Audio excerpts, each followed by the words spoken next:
présence, mon Dieu d'amour. Rafraîchis tout mon être. Il n'y a rien dont j'ai besoin. Plus précieux que toi, tu es sujet de ma joie, la vie qui coule en moi, espérance de mon âme. Tu es le sujet de ma joie, la vie qui coule en moi, espérance de mon âme. C'est pourquoi je viens dans le lieu très saint pour t'adorer devant ton trône. Je lève mes mains, je lève ma voix de tout mon cœur. Pour toi c'est bien. Tu es sujet de ma joie, la vie qui coule en moi.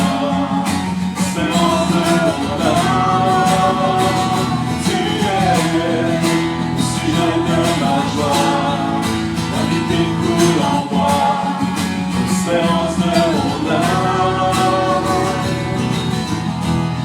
mes yeux s'ouvrent à ta beauté,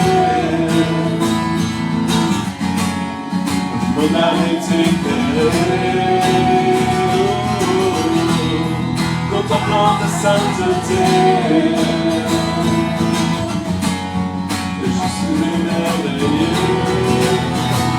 Tu es le sujet de ma joie, la vie qui coule en moi, l'espérance de mon âme. Je suis merveillé par toi, motivé par tes voix, amoureux de mon roi.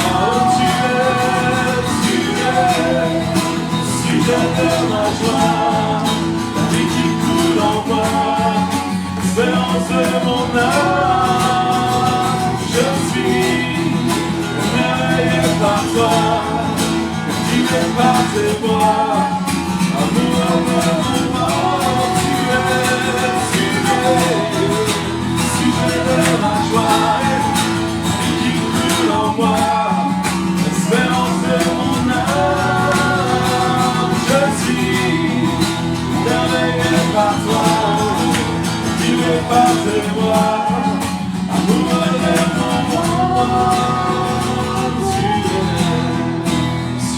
De ma joie, la vie qui coule en moi, l'espérance de mon âme.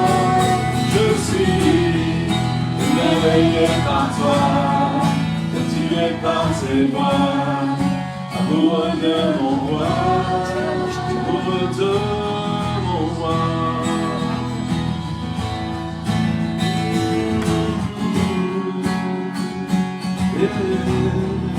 Amoureux de mon roi, yeah. Amoureux de, tu es le sujet de ma joie. Seigneur, c'est vers toi que nous voulons tourner nos regards. Seigneur, tu es le sujet de notre joie. Seigneur, nous voulons t'élever encore. Nous voulons t'adorer, Jésus. Tu es le sujet de notre joie. Tu es le sujet de ma joie, la vie qui coule en moi, l'espérance de mon âme. Je suis émerveillé par toi, captivé par tes voix, amoureux de mon roi.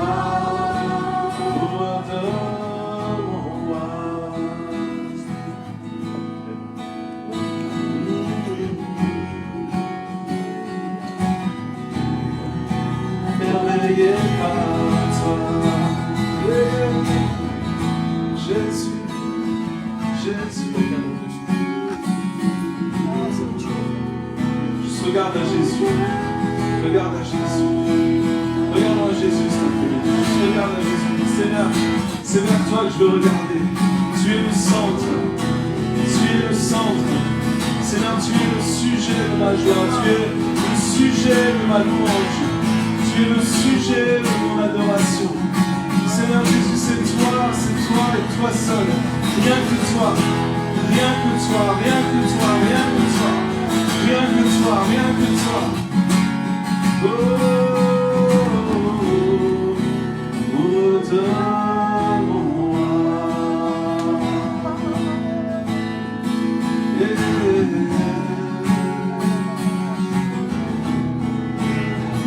donne-moi.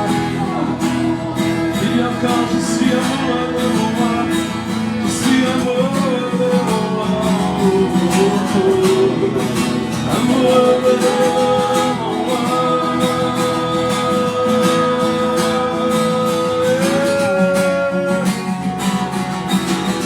Je suis amoureux de moi. Je suis amoureux. Je suis amoureux.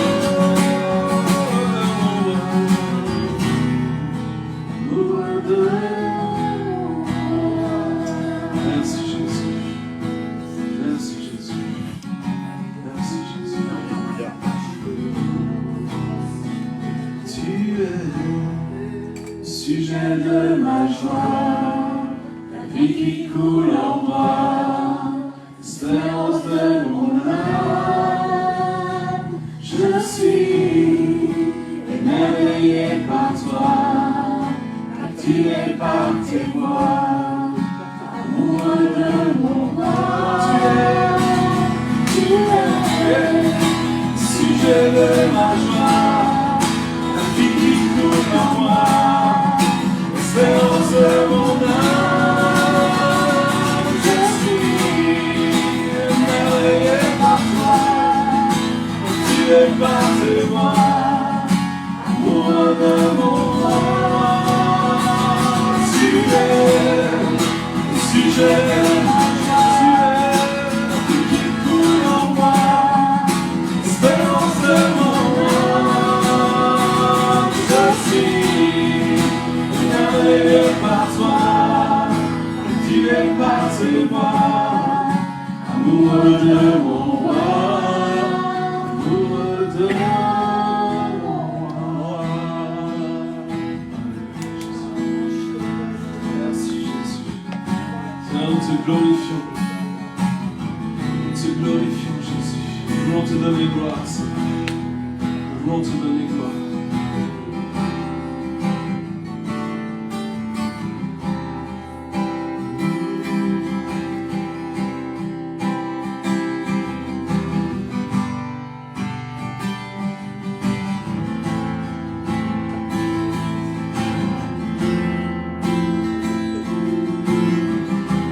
La création loue ton nom.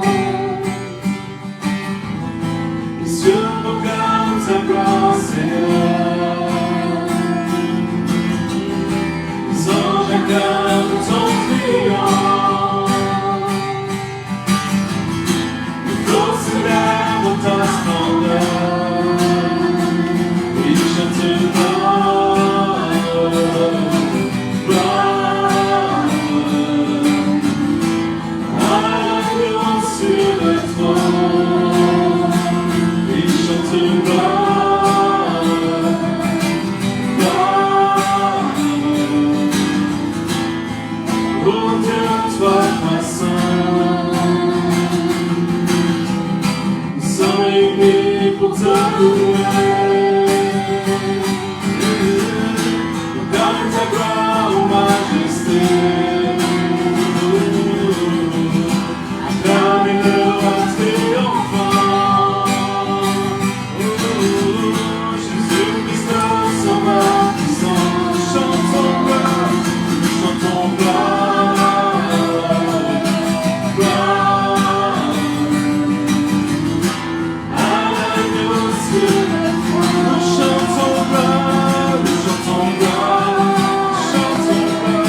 de justice et de vérité, Dieu de majesté et d'autorité. Tu es le Dieu trois fois saint, tu es le Dieu trois fois saint.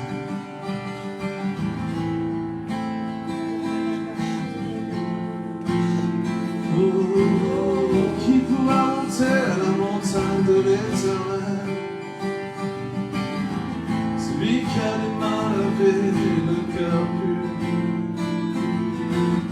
Nous voulons purifier nos cœurs cet après-midi.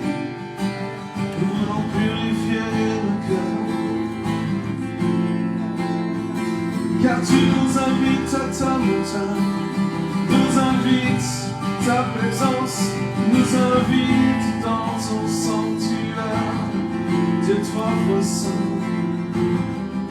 Nous voulons mettre un vêtement blanc.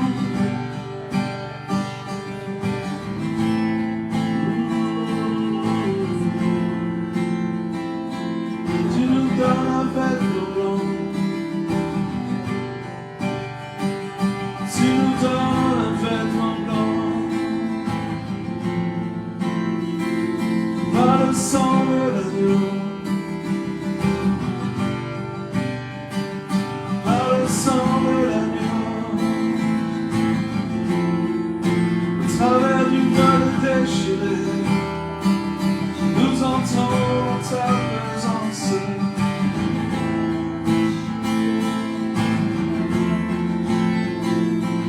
Oh Dieu, trois fois saint, ta lumière nous éclaire. Sa lumière nous éclaire. Oh, que ta lumière brille sur nous, que ta lumière brille sur nous, oh éternel.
L'Éternel déclare le ciel ouvert sur cet endroit.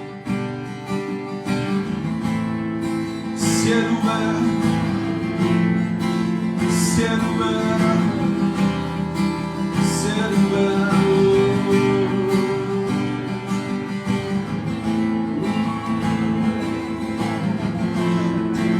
Ange de Dieu du monde qui descend dans ce lieu. Ciel ouvert, un accès au trône, un libre accès à la présence de Dieu, un libre accès à la gloire de Dieu. Déclarons ce ciel ouvert.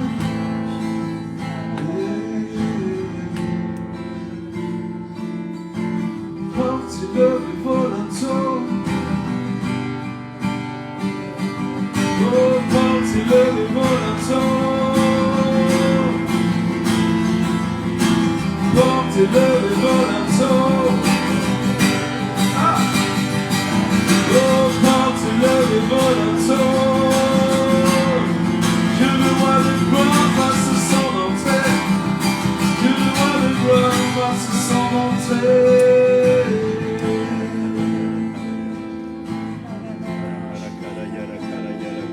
Oh, portez le volanto. Oh, portez le volanto. Oh, portez le volanto. Oui, portez le volanto. Que le roi de gloire fasse son entrée. Qui est ce roi de gloire? C'est l'Éternel des armées, grand et puissant, il est victorieux. Il est le roi de gloire. Au vainqueur de la bataille, c'est lui, le roi de gloire. Aux portes levées, volanto, que le roi de gloire fasse son entrée. Porte levée, volanto, que le roi de gloire fasse son entrée. Porte levée, volanto, que le roi de gloire fasse son entrée. Porte levée, volanto, que le roi de gloire fasse son entrée. Porte levée, volanto, que le roi de gloire fasse son entrée. Porte levée, volanto, que le roi de gloire fasse son entrée. Porte levée, volanto, que le roi de gloire fasse son entrée. Porte levée, volanto, que le roi de gloire fasse son entrée. Porte levée, volanto, que le roi de gloire fasse son entrée. Porte levée, volanto, que le roi de gloire fasse son entrée. Porte levée, volanto, que le roi de gloire fasse son entrée. Porte levée, volanto, que le roi de gloire fasse son entrée. Porte levée, volanto, que le roi de gloire fasse son entrée. Porte levée, volanto, que le roi de gloire fasse son entrée. Porte levée, volanto, que le roi de gloire fasse son entrée.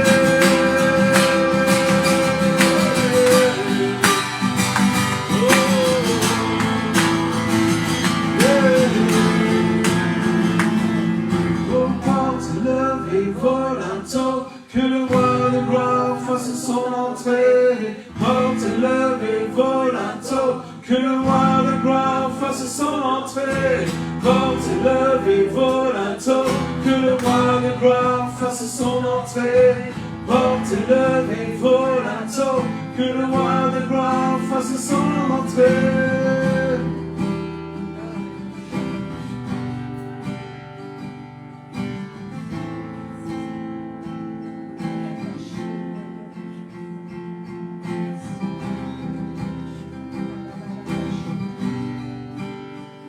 T'accueillons au roi de gloire. T'accueillons au roi de gloire.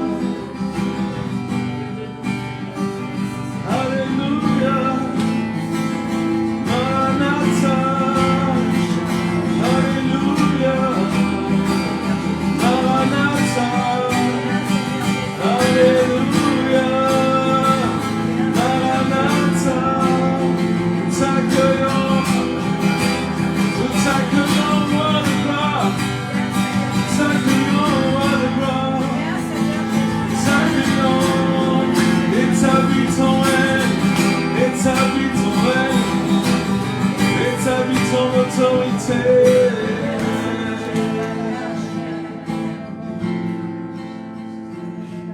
Oui, porte levée, volanto, que le roi de gloire fasse son entrée. Porte levée, volanto, que le roi de gloire fasse son entrée.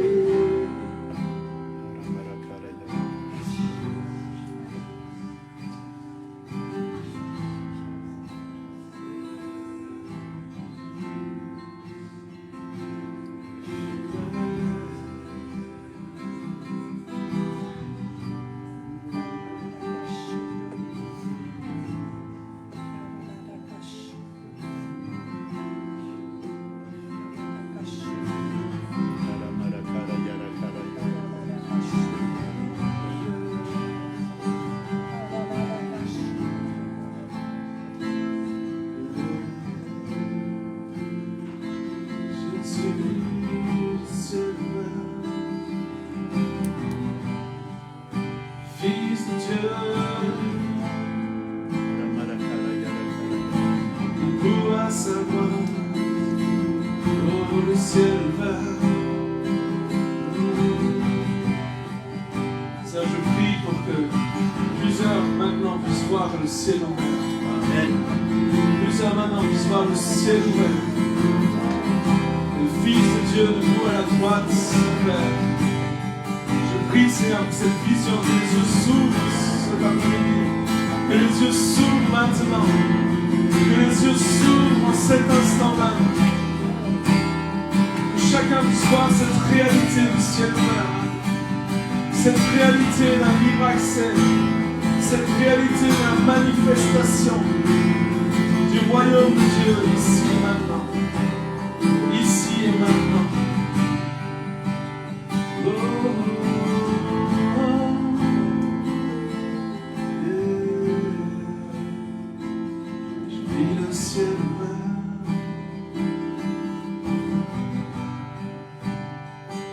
Je vis le ciel ouvert.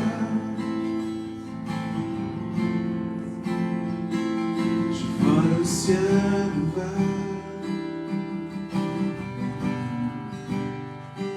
je vois le ciel ouvert.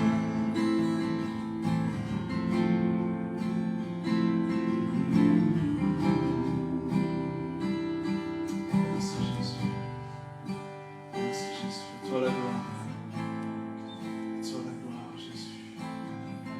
Tu es digne Seigneur, tu es digne Jésus.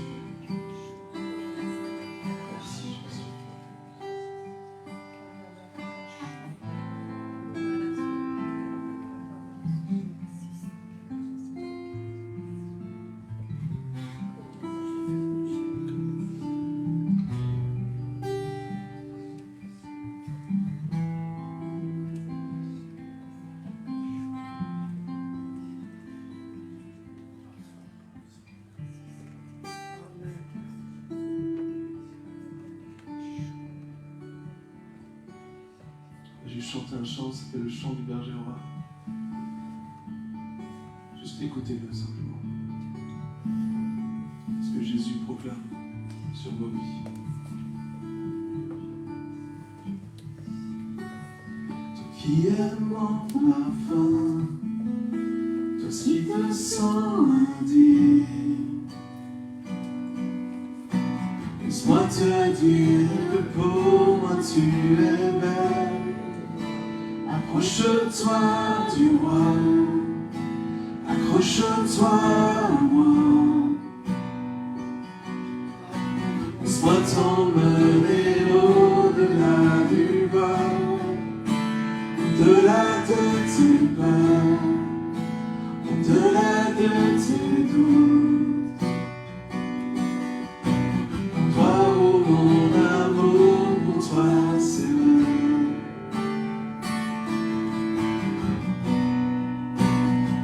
Avec toi j'ai payé de ma vie, oh. Mon amour sacrificiel t'a racheté. La servitude de ton hiver est passée.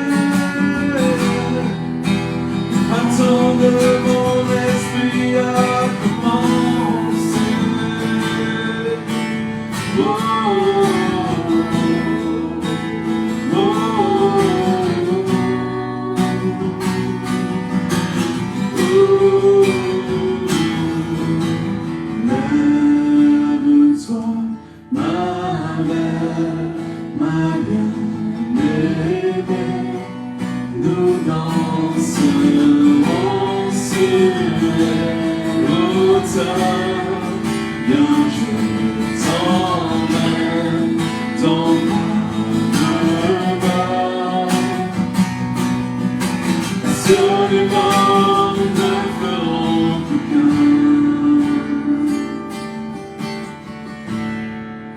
Tu as mis mon cœur par ta beauté parfaite.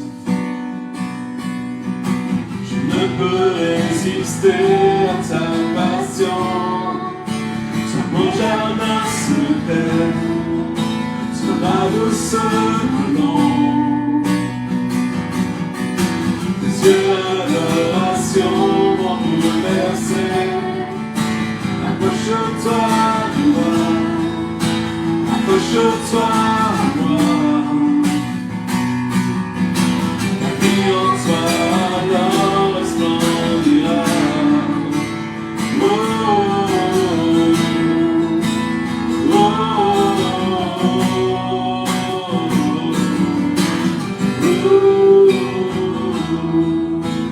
lève-toi, ma belle, ma bien-aimée, nous danserons sur les hauteurs.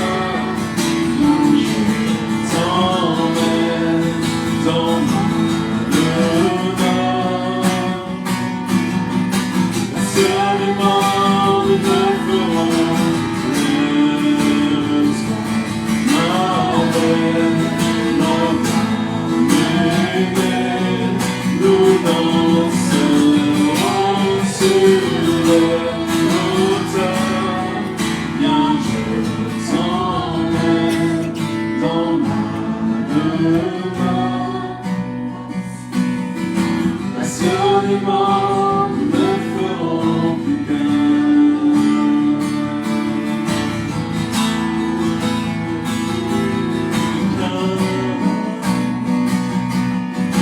Passionnément, nous ne ferons plus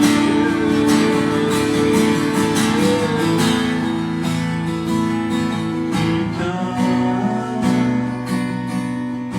Passionnément, nous ne ferons plus qu'un.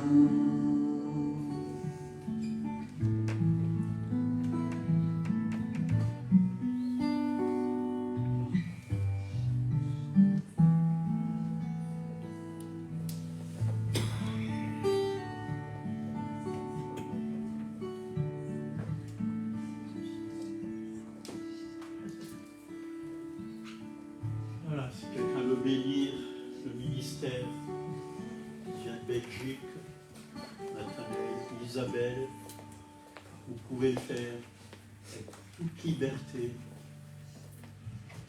Et merci pour ces chants qui nous transportent vraiment dans la présence de Dieu. La présence de Dieu est là. Écoutons vraiment le Saint-Esprit. Encore cet après-midi, de parler à nos cœurs, de nous encourager, que nous puissions nous lever ici dans cette région et des témoins vivants. Amen. Amen. Amen. Voilà, on laisse la parole à notre frère. On va continuer sur le thème notre autorité en Christ. Nous avons une autorité. Si on ne l'utilise pas, personne ne l'utilisera à notre place. À part l'ennemi. L'ennemi va l'utiliser. Lui qui n'a pas d'autorité, si on lui laisse l'autorité, il va l'utiliser.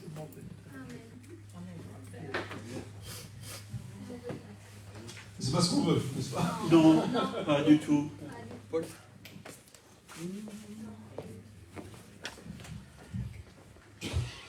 Amen, amen. Dieu est bon. Amen. Amen. C'est merveilleux de savoir que Dieu aime lorsque nous sommes près de lui, n'est-ce pas? Allô? Vous êtes là? Oui. Allô? À l'huile. À l'huile. D'olive. Ah. On n'est pas rendu. Dans le dernier chant qu'on a chanté cet après-midi, c'était donc le chant du berger roi qui est tiré du Cantique des Cantiques. Vous aimez bien le Cantique des Cantiques? Oui. J'aime bien le Cantique des Cantiques. Dans le deuxième livre que j'ai fait sur le culte personnel, j'ai la traduction d'une version en anglais qui s'appelle La Passion, Passion Translation, donc en anglais, puis on a traduit en français. Ça m'a tellement touché, cette version du Cantique des Cantiques, cette traduction, cette interprétation plutôt, pour être plus correct, que je l'ai traduite en français, qu'après on a écrit un chant là-dessus, qui d'ailleurs est sur notre dernier CD, donc le chant du berger roi, qui est sur notre dernier CD. Et on ne s'est pas arrêté là, on a continué encore, et on a fait les émissions, pour ceux qui connaissent Chrétien comme Christ, on a consacré plusieurs émissions au Cantique des Cantiques. Pas juste 2-3, au fait on a consacré, alors c'était pas le but à la base, mais on a fait 26 émissions de 1 demi-heure sur le Cantique des Cantiques. C'est tellement riche sur cette traduction justement de la Passion. Et on a mis ça en audio sur une clé USB.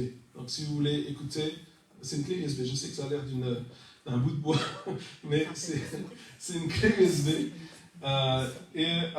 Donc si vous la voulez, c'est là dans le fond, c'est le prix de 25 €. Et alors il y en a qui disent, ah oui mais moi j'ai pas, c'est trop court pour mettre dans le trou. Eh bien c'est pas grave, on a tout prévu. Si vous prenez cette clé USB avec, nous vous offrons un petit câble, une petite rallonge qui vous permettra de mettre sur n'importe quel support. Donc voilà, c'est 25 €. Et puis ma fille, elle fait des signets, je sais qu'il y en a pas, la plupart vous l'avez déjà, mais elle veut acheter une voiture, elle veut aller au Japon, enfin elle veut tout faire, et elle n'a pas d'argent de poche. Du coup, c'est 1 € les signets, il faut en vendre beaucoup, des milliers. Si vous voulez acheter 2 ou 3 000 signets, on n'en a pas. Et puis derrière, il y a un passage biblique. Voilà. Donc, tout ce qu'on fait, c'est vraiment pour pouvoir bénir le corps de Christ. Alors, comme je le disais tout à l'heure, il y a encore des livres aussi qui sont derrière. Et on prend les cartes. Donc, si vous avez des cartes, on prend les cartes, on prend les chèques, on prend tout. Les organes. Non. Voilà, si ça peut vous bénir. Ok, alors, on va continuer. Donc, hier, on a parlé de notre identité en Christ, parce que le but, le séminaire, ça parle de notre autorité en Christ, n'est-ce pas? Mais pour connaître notre autorité, on a besoin de connaître notre identité. Et ce matin, cet après-midi, demain je dirais ce matin, cet après-midi, on va parler de cette autorité. C'est quoi l'autorité? C'est quoi l'autorité? Alors pour moi, je ne vais pas vous donner une définition, ce n'est pas le but. Le but, c'est de nous faire comprendre exactement qu'est-ce que l'autorité. Quelqu'un qui a de l'autorité, on le reconnaît comment? Quand il dit quelque chose, la personne à qui il le dit, le fait. Exécute. N'est-ce pas? Quelqu'un qui n'a pas d'autorité, c'est quelqu'un qui doit dire une fois, puis une deuxième fois, puis une troisième fois, puis commencer à crier, puis commencer à s'exciter. Et malgré ça, il n'y a rien qui se passe. Ça, c'est quand tu n'as pas d'autorité. Je ne sais pas si vous l'avez remarqué, on voit ça avec l'éducation des enfants. Plus tu cries, moins tu as d'autorité, en fait. Si vraiment tu as l'autorité sur tes enfants, un seul mot, et hop. Une fois, je me souviens, mon père avait reçu un orateur qui venait d'Israël, je crois. Enfin, il était aux États-Unis, mais il était venu en Belgique, et puis il avait 4 enfants, 4 ou 5 enfants, je ne sais pas, beaucoup. Mais pas des grands, des petits. Et on avait fait une réunion spéciale, on avait loué un local, il y avait beaucoup de monde, et il y avait plusieurs centaines de personnes qui étaient là. Et puis, à un certain moment, les petits, vous savez, dans une réunion, à un certain moment, ils s'embêtent. Les enfants, c'est normal. Et puis, à un certain moment, ils commencent à bouger, etc. Ils commencent à s'exciter un petit peu, et puis le gars, il le regarde, il fait... Et là, juste le fait de lever son doigt, boum, tous. C'était la mère, c'était la mère, voilà. Heureusement que tu es là. Donc la mère, juste le fait de lever son doigt, hop, ils sont tous calmés, ils sont tous alignés, c'était terminé. Par contre, j'ai un ami, il arrive, il prend le train avec 4 enfants, il descend du train, et j'ai un autre ami qui vient me chercher, donc il vient me chercher à la gare, et puis il me dit, je vois 4 enfants qui descendent du train, qui courent dans tous les sens, et le père qui essaye de les appeler. Je me dis, ah, c'est lui. Hein? C'est 4 garçons. 4 garçons, ouais. Il dit, ah, c'est lui, je sais que c'est lui, ça court dans tous les coins. Et là, il n'a pas d'autorité. Vous comprenez? Alors, je suis pas pour dire, ouais, il faut faire avec, non, les enfants, ça, mais l'autorité, c'est ça. Une fois que tu dis quelque chose, ça se passe. N'est-ce pas? Est-ce que vous aimeriez ça, que lorsque vous commencez à prier, peu importe ce que tu proclames, bam, ça arrive. Bah oui. Oh. Alors, est-ce que vous savez que c'est possible? Oui. Mais pas seulement en théorie, et pas seulement pour les super ministères, pour chacun d'entre nous. Je vais vous parler de ce qui a le plus d'autorité. Ce qui a le plus d'autorité, c'est la parole de Dieu. Un jour, j'étais en train de prier, et puis tout d'un coup, j'ai une vision, ou j'ai fait un rêve, je ne sais plus, ou un songe, je ne sais plus exactement. Mais en tout cas, voici ce que j'ai vu. J'ai vu tout d'un coup, je me voyais, et je voyais Dieu qui me donnait une épée. Jusque-là, c'est cool. Sauf que l'épée, elle était 2 fois plus grande que moi. Vous voyez l'énorme truc. Et elle était tellement lourde que j'arrivais pas à la porter. Et j'étais là, vous savez, quand t'as le poids qui s'en va, j'étais là, je dis, mais c'est quoi ça? Il dit, mais ça c'est ma parole. Je dis, mais Seigneur, tu vois bien que j'arrive pas à la manier, ta parole. Elle est trop grande pour moi, elle est trop lourde pour moi, je n'ai pas la capacité, je n'ai pas le moyen de pouvoir la manier correctement, je ne sais pas le faire. C'est vrai que c'est ta parole, je vois que c'est ta parole qu'elle est énorme, mais j'arrive pas, moi j'ai pas cette capacité de pouvoir agir avec. Je ne me sens pas assez fort que pour pouvoir agir avec ta parole. Et là, Dieu m'a dit, ma parole ne dépend pas de la force de celui qui la porte, mais de l'autorité de celui qui l'envoie. Je vais vous le prouver bibliquement. C'était un rêve biblique. Ma parole ne dépend pas de la force de celui qui la porte ou des capacités de celui qui la porte.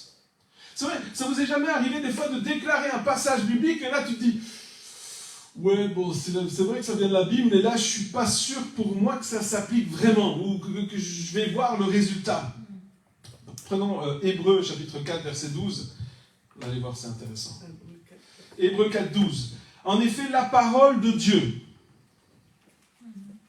pas ma parole, la parole de Dieu, je vais redire, pas ma parole. La parole de Dieu est vivante et efficace. Plus tranchante que toute épée à 2 tranchants. Pénétrant jusqu'à séparer âme et esprit, jointure et moelle. Elle juge les sentiments et les pensées du cœur. Ma parole, la parole de Dieu, ou la parole vivante de Dieu. C'est quoi là? Pourquoi je dis ça? Parce que la parole de Dieu, cette épée-là, elle est vivante. Vous comprenez? Lorsque tu prends une épée, je ne sais pas si vous avez déjà pris une épée dans les mains, mais lorsque tu prends une épée, l'épée elle est morte. On est d'accord, elle n'est pas vivante. Vous avez déjà vu des épées vivantes? Non, ça n'existe pas. Non. L'épée, elle est inerte. Elle n'a aucun pouvoir en soi. Elle dépend uniquement de la force de celui qui la tient. Ça, c'est dans le monde naturel.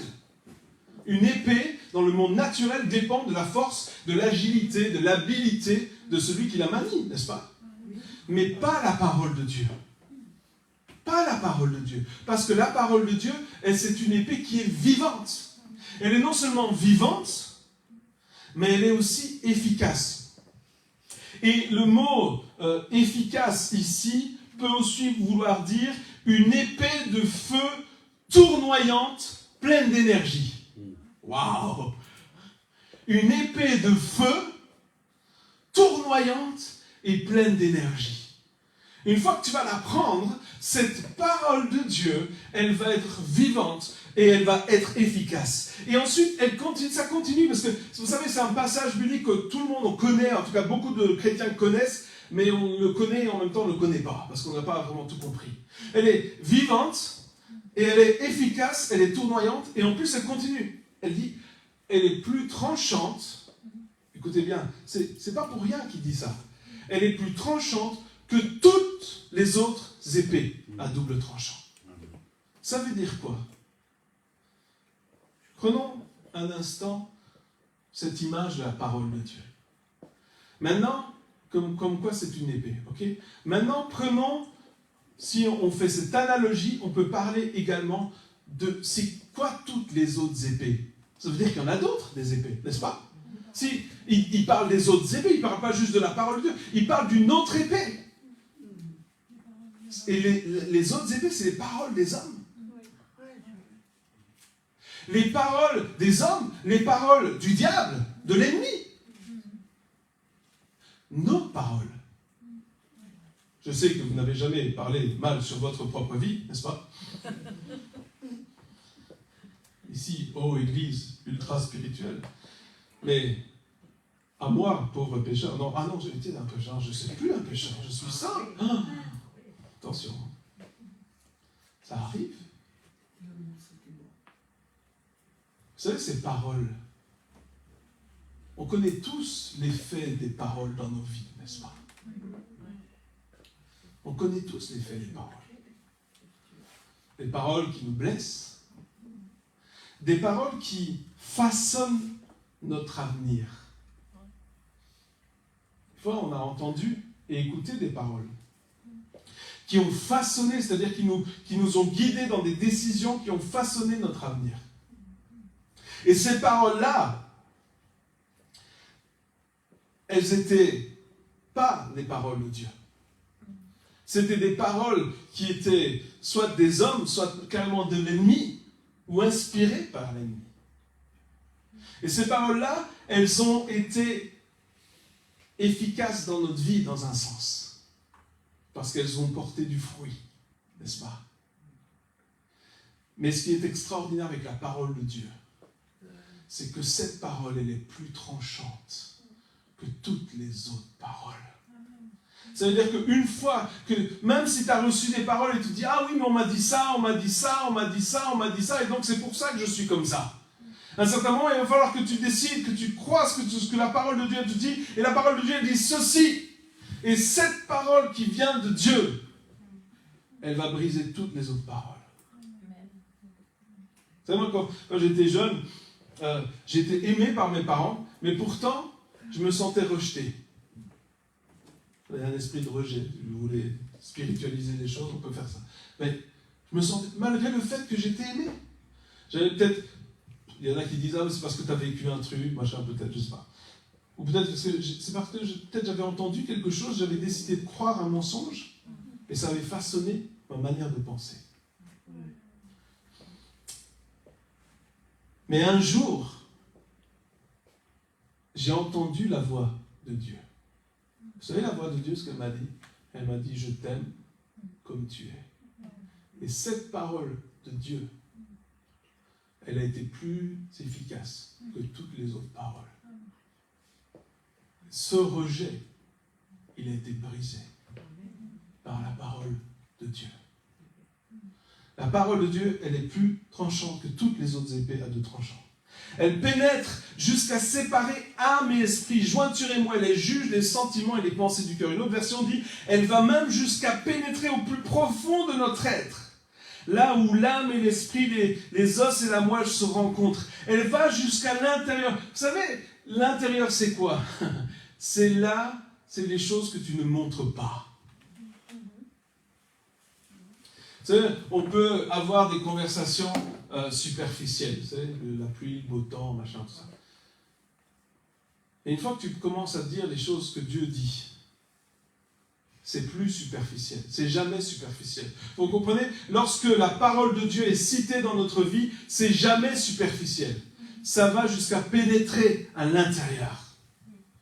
La parole de Dieu, elle est efficace. Qu'est-ce que ça veut dire? Ça veut dire que j'ai pas besoin d'être un super spirituel pour voir les fruits de la parole de Dieu. Oh. Tout ce que j'ai à faire, c'est de prononcer la parole de Dieu. C'est une épée qui est elle est plus efficace que n'importe laquelle. Elle ne dépend pas de la force de celui qui la tient, mais de celui qui l'a envoyée. D'où son efficacité. Ça veut dire que lorsque je commence à proclamer la parole de Dieu, vous savez, quand tu dis la parole, quand tu proclames la parole de Dieu, quand tu proclames la parole de Dieu, peu importe où tu es, peu importe ce que... il va y avoir un effet. Ça ne dépend pas de toi. Vous voulez un exemple? Attendez. Genèse. On va commencer au début, comme ça. Genèse 1. Voilà. Je peux pas... Au commencement était la parole, là. Verset 2 maintenant. Or, la terre était informe et vide. Les ténèbres, vous savez c'est quoi les ténèbres? Il n'y en a pas aujourd'hui. Non. Les ténèbres couvraient l'abîme, et l'Esprit de Dieu planait au-dessus des eaux. Et Dieu dit alors que la lumière soit. Ensuite, Dieu a jeûné, il y eut un combat spirituel pendant des années, et finalement, après une lutte incessante, la lumière fut. Ah non, c'est pas dans votre Bible? Ah ben non, dans la mienne non plus. Ah, c'est dingue ça. Attendez, qu'est-ce qui s'est passé quand Dieu a parlé? Attendez, Dieu dit que la lumière soit. Il y a un point d'exclamation. Et après... Ah ben direct. Et la lumière fut. Est-ce qu'il y a eu discussion? Non. Est-ce qu'il y a eu un combat? Non, rien. Non, juste Dieu a dit que la lumière soit. Et la lumière fut. J'aime bien ce passage parce que la lumière fut avant que le soleil ne soit. La lumière, c'est le soleil. Non. La lumière fut avant que le soleil ne soit. Alors, je sais ce qu'on va dire. On va dire, oui, mais Nat, ça, c'est l'Ancien Testament. D'accord. 2 Corinthiens. Donc vous vous souvenez de ce passage, hein, que la lumière soit et la lumière fut, d'accord? Vous allez me dire, et qu'est-ce que ça a à voir avec notre vie aujourd'hui? Attendez. 2 Corinthiens 4, verset 6.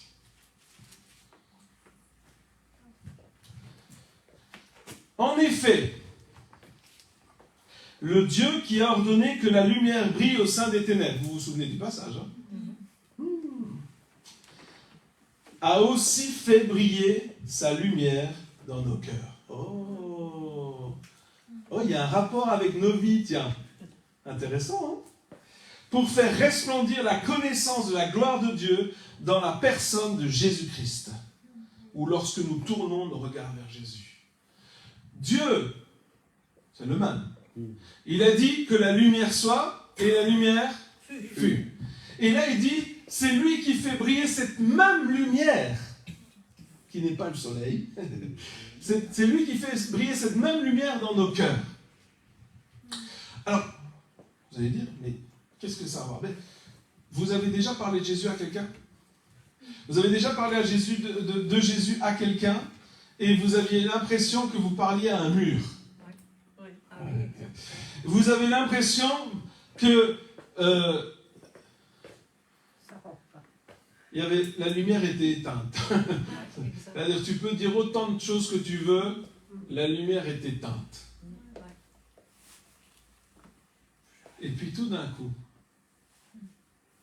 je ne sais pas pour vous, dans votre vie, comment ça s'est passé. Peut-être qu'on vous a parlé de Jésus pendant longtemps, et vous avez dit non, et puis tout d'un coup, schling. Ah, Jésus! Il fallait le dire plus tôt, je n'avais pas compris. La lumière s'est allumée. C'est ça qui s'est passé dans notre vie. La lumière s'est allumée. Que la lumière soit, et la lumière fut. Et la lumière, elle a resplendi dans nos vies. Pourquoi? Quel était le but de cette lumière? Le but de cette lumière, c'est de faire resplendir la connaissance de la gloire de Dieu. Le but de cette lumière, c'est que nous puissions connaître Jésus. Le but de notre autorité en Christ est de faire connaître Jésus. Vous savez, il y en a beaucoup qui parlent sur l'autorité en Christ, qui parlent de l'autorité, mais leur but dans cette autorité, l'autorité c'est juste, mais le but il n'est pas juste. Le but de l'autorité c'est de faire promouvoir mon royaume, de promouvoir mes bénédictions. Je vais utiliser l'autorité en Christ pour que je puisse être riche. Rigolez pas, aujourd'hui il y a des séminaires, 25 façons pour être béni. Excusez-moi, je ne suis pas contre la bénédiction. Nous sommes bénis. Comment ? Une fois que tu es dans la volonté de Dieu, la Bible dit, cherchez d'abord le royaume et la justice de Dieu, et toutes ces choses vous sont données par-dessus. Tu veux être béni ? Fais ce que Dieu veut. C'est pas compliqué. Une chose. Cherche le royaume et la justice de Dieu. Tada ! Et tu vas être béni. Je sais, c'est pas très... Non, on cherche l'autorité en Christ pour pouvoir manifester notre propre volonté.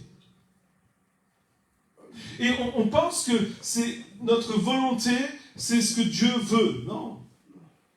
L'autorité que nous avons en Christ, elle sert pour faire avancer le royaume de Christ. Sinon, ça ne sert à rien. Le but, c'est pas ton royaume. C'est pas de faire grandir ta réputation. Vous savez, quand moi je me souviens, quand j'ai commencé à aller à l'école biblique, ou l'année d'avant, je pense, j'étais là et je priais. Il y avait des réunions de prière, c'était une école chrétienne, et donc il y avait des réunions de prière, et je priais, je disais, Seigneur, je veux te servir, et je veux voir ta gloire, je veux te servir. Et Dieu me disait, à un certain moment, Dieu me dit, mais pourquoi tu veux me servir ? Pour te glorifier ? Non, et Dieu me dit, Saint-Esprit me dit, tu sais que je connais ton cœur. Oui, je sais, oui. Ok. Alors, dis-moi, pourquoi tu veux me servir ? En vérité, c'est parce que j'imagine des foules, j'imagine sur le devant de la scène, moi, en train de prêcher l'évangile. Ça, c'était mon cœur. Comprenez ? On peut faire les bonnes choses avec les mauvaises intentions. Mais Dieu, il connaît notre cœur. Il dit, si c'est ça que tu veux, rentre chez toi. Je dis, non Seigneur, je suis trop loin de chez moi, je ne peux pas rentrer. Il dit, alors change ton attitude. Ok Seigneur, je te demande pardon. Je veux m'humilier devant toi. Quel orgueil.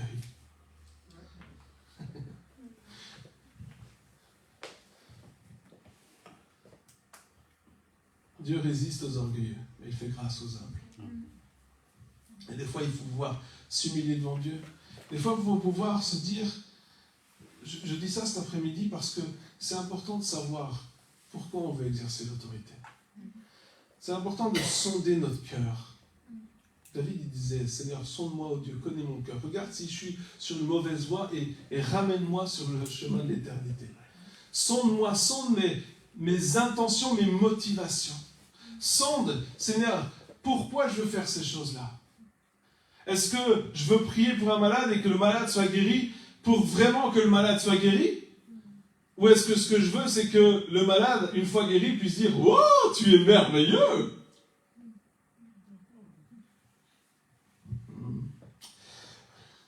Je vous laisse méditer.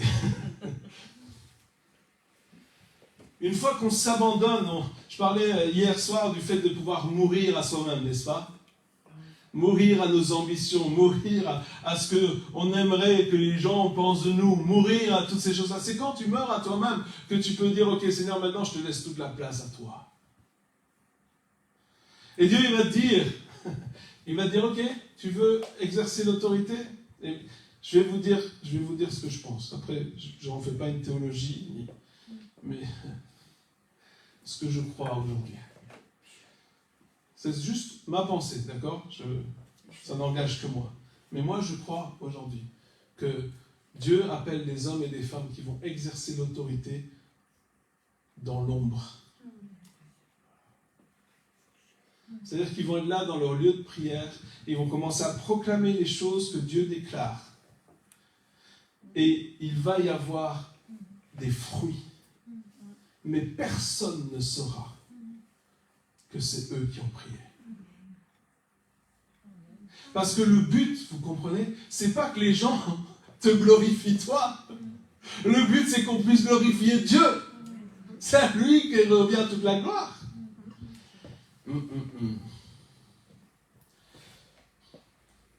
Le but, c'est d'établir la volonté de Dieu. Le but, c'est que c'est la volonté de Dieu qui soit affermie, qui soit vue. Prenons 1 Roi chapitre 17. Dans 1 Roi au chapitre 17, il y a le prophète Élie qui est là. Et le prophète Élie, alors Élie le Tsibite, donc, qui s'était habitué à Galaad, dit à Akab, « L'Éternel, le Dieu d'Israël,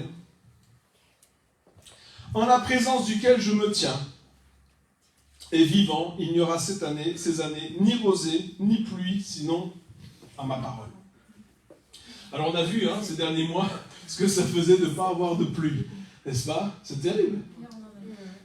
Et hier on a vu, faisait quoi d'en avoir? C'est terrible aussi. Quand on n'a pas, c'est pas bien, quand on a trop, c'est pas bien. Mais ici, on a Élie qui est là. Et Élie, qu'est-ce qu'il fait? Il est devant le roi. Waouh! Devant le roi. Le prophète Élie. Vous savez ce qui se passait du temps d'Élie lorsqu'un prophète disait à un roi ce que le roi n'avait pas envie d'entendre? On lui coupe la tête! On lui coupait la tête, on le lapidait, tout ce que vous voulez. J'espère que vous ne voulez pas ça, mais...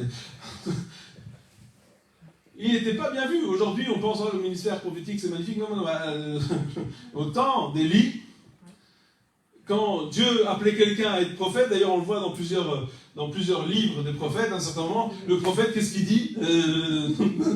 Non, merci. Seigneur, passe ton chemin, il y a l'autre là. Je peux te montrer quelqu'un que je connais. Il fera bien l'affaire, il parle bien. La plupart des gens, Jérémie par exemple, il dit non, mais moi je suis trop jeune, je ne sais pas bien parler. Non, il y a quelqu'un d'autre et tu peux l'utiliser. Aujourd'hui, quand on dit prophète, oh oui, je veux être prophète. Et lorsqu'on invite un prophète, c'est plein. Enfin, peu importe. Et donc, on aurait dû dire que j'étais prophète. Ok. Donc, oui. Et donc là, il est devant le roi Akab. Le roi Akab qui est le mari de Jézabel. Et Jézabel était très très sympa. Qu'est-ce qu'elle faisait, Jézabel? Elle tuait les prophètes. C'est sympa. C'est gentil madame. Et lui, il arrive devant le roi. Pourquoi est-ce que je parle de ça? Parce que l'autorité, des fois, ça se passe là. L'autorité, elle arrive dans des situations improbables où le fait que tu dises quelque chose peut te coûter la vie, si c'est de toi. Ou ta réputation, ou ton travail, enfin tout ça.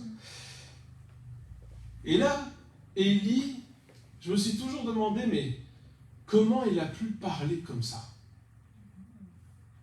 Vous vous êtes déjà posé la question? Il allait mourir, Là, tu vas dire à un roi, il ne va pas pleuvoir. Tu vas mourir. Mais la réponse est dans le verset. Il dit, l'Éternel, le Dieu d'Israël, en la présence duquel je me tiens. Présent. Au présent.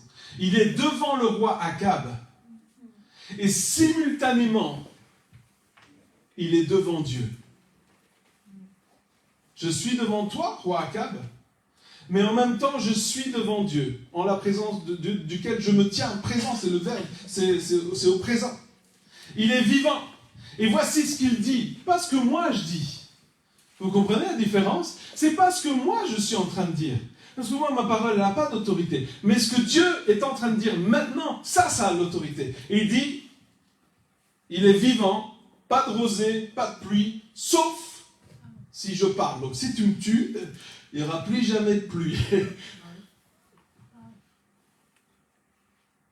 D'où venait l'autorité d'Élie? De Dieu.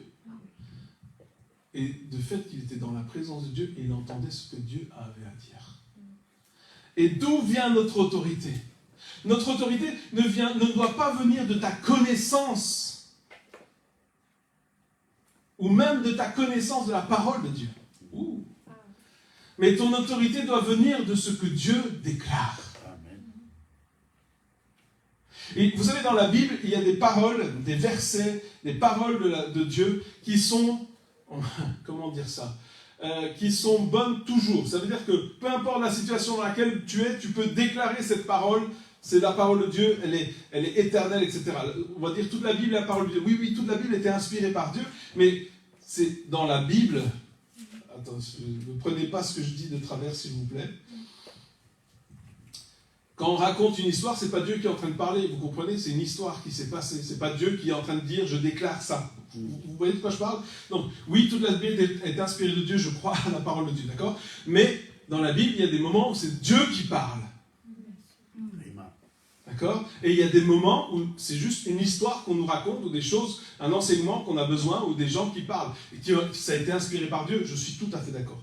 Mais des fois, il y a Dieu qui parle, ou Dieu qui parle au travers d'une personne, ou d'un enseignement. Enfin, voilà, donc il faut voir la sagesse. Mais cette parole de Dieu, elle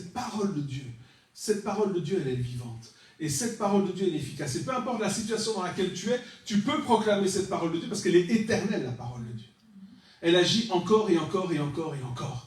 Elle ne revient jamais à lui sans avoir accompli ce pourquoi elle avait été envoyée, n'est-ce pas? Donc la parole de Dieu, elle est là, elle est toujours agissante dans les vies. Mais il y a cette parole de Dieu qui vient de la Bible, et puis il y a la parole de Dieu, de ce que Dieu est en train de dire maintenant. Et ce que Dieu est en train de dire maintenant n'ira jamais à l'encontre de la Bible, d'accord? Ce sera toujours en alignement avec ce que la parole de Dieu, de la Bible, dit. On est d'accord, hein? Mais il y a des choses que Dieu dit maintenant, dans ta situation, là où tu es, et qui correspondent à ce que la Bible dit. Et c'est ça que tu dois déclarer. À un certain moment, en tant que parent, on prie toujours pour ses enfants, n'est-ce pas? Et moi, je prie pour mes enfants, et je priais, je dis, Seigneur, aide-les à l'école, aide-les dans leur connaissance, qu'elles puissent avoir plus facile à apprendre, etc. Et vous savez, des fois, on a ces prières, mais après, on veut aller plus loin, dans le sens où, quand je prie, je veux être sûr que ça marche. Vous êtes comme ça aussi? Ou vous priez, vous dites, on verra bien. La Bible nous dit, si quand tu pries, tu n'es pas sûr, arrête de prier. Ça ne sert à rien. Bon, peu importe. Moi, je crois que lorsqu'on prie, à chaque fois, Dieu veut répondre, d'accord? Mais je crois que Dieu veut répondre parce qu'on va prier ce que lui veut qu'on prie. Et donc, qu'est-ce qu'il faut faire? Écouter ce que lui nous dit maintenant. C'est ça que je voulais dire. Et donc, là, j'étais en train de prier, Seigneur, je te prie pour qu'elle réussisse. Mais Seigneur, donne-moi une parole. Donne-moi une parole à proclamer sur leur vie. Donne-moi une parole qui vient de toi pour que je puisse dire, ça je sais, je vais avoir cette certitude parce que c'est la parole de Dieu, que j'ai cette autorité et que je vais voir les choses changer. Et là, j'étais en train de prier et puis tout d'un coup, Dieu me donne l'exemple de Daniel dans la Bible et de ses amis. Et il est dit que Dieu les avait dotés d'un esprit supérieur.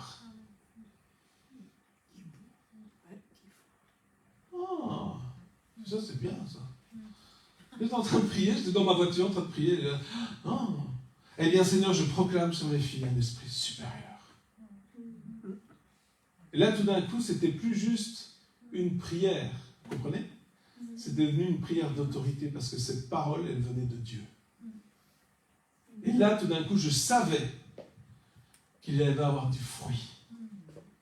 Et c'est ce qui s'est passé. Il y a eu du fruit. Et dans nos vies, on a besoin de pouvoir déclarer les paroles qui viennent de Dieu. Alors, donc Élie disait, je me tiens devant Dieu et je proclame ce que Dieu dit. Alors vous allez me dire, oui, mais c'est l'Ancien Testament, d'accord. 2 Corinthiens 2, c'est le Nouveau Testament, verset 17. En effet, nous ne falsifions pas la parole de Dieu, comme le font les autres. Ah, tiens donc, déjà à l'époque de la Bible, on falsifiait la parole de Dieu. Oh, commentaire personnel. Mais c'est avec pureté, c'est de la part de Dieu et en Christ et devant Dieu que nous parlons. D'accord ? C'est avec pureté de la part de Dieu en Christ et devant Dieu que nous parlons. Au fait, il dit, c'est en présence de Dieu, devant lui, que nous parlons, et c'est pour cette raison que la parole est efficace. Donc, au fait, nous parlons, vous avez vu cette phrase, elle est bizarre quand même. C'est de la part de Dieu que nous parlons. Ah bon ? Dites-moi, si vous voulez dire quelque chose de la part de quelqu'un, si je te dis quelque chose de la part de quelqu'un, comment je fais ? D'abord, il faut que ce quelqu'un m'ait dit ce qu'il voulait te dire. Oui ? Jusque-là, ok. Donc il dit, c'est de la part de Dieu que nous parlons en Christ. Vous allez entendre en Christ tout le temps, parce que ça c'est vraiment, encore une fois, je le disais hier, mais je le dis encore aujourd'hui, c'est la clé. En Christ, enveloppé en Christ. En Christ et devant Dieu. Donc on parle de la part de Dieu et devant Dieu. C'est intéressant quand même. Aujourd'hui, on a cette expression, on a bafoué un petit peu ce qu'ils disent là. Devant Dieu, l'expression c'est quoi ? Je te le jure devant Dieu. Non ? C'est l'expression qu'on a. Et du coup, on comprend plus ce que ça veut dire devant Dieu. Devant Dieu, ça veut dire que lorsque Paul il est en train de parler, il est en train de dire « Je vous dis les choses de la part de Christ, parce que je suis devant Dieu et je les entends alors que je te les dis. » Donc, on a à chaque fois cette réalité d'être à deux endroits en même temps.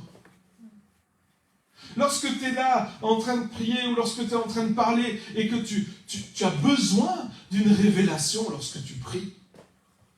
Vous avez déjà prié pour des sujets, tu n'as aucune idée comment il faut prier. J'imagine qu'il faudrait que je prie comme ça. Je me souviens d'un livre que j'ai lu qui m'a touché, et il parlait, c'était un homme, un Anglais, et ils avaient un groupe de prière.